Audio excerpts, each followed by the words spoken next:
बरबुरा जी एक ऐसे नेता थे जो इमरजेंसी में सबसे पहले जेल में जाने वाले नेताओं में थे और इमरजेंसी उठने के बाद सबसे अंतिम बाहर आने वाले नेताओं में थे।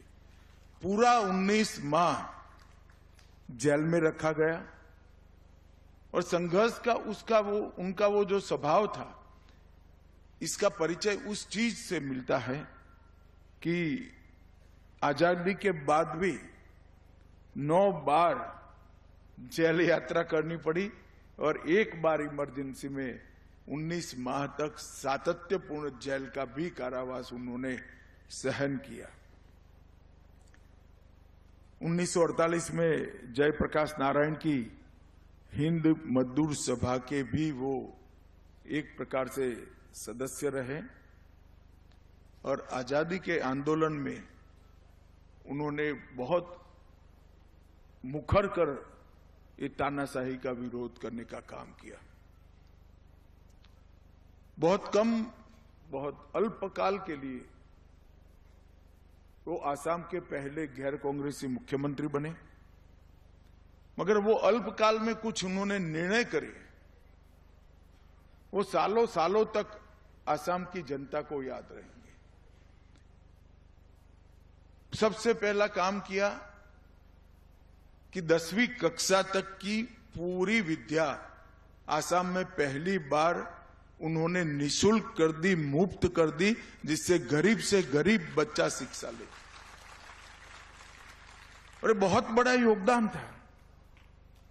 एक वर्ष में 200 से अधिक शैक्षणिक संस्थान खड़े करने का काम गोला बरबुरा जी ने किया।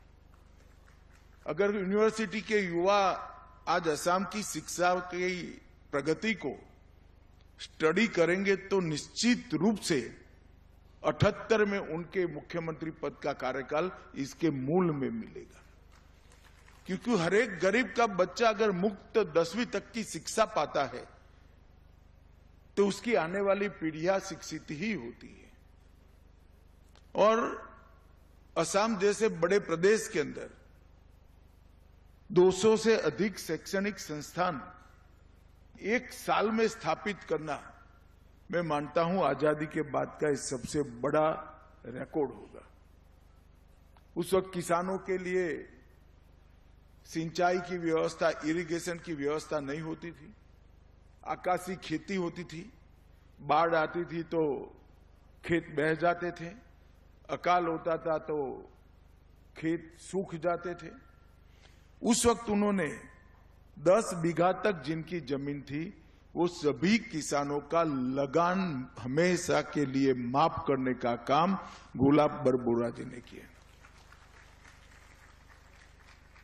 छोटे चाय बागानों की नीति लाकर जमींदारों की जगह चाय बागान की मुनाफेप्रद खेती किसानों के लिए भी उन्होंने खोली।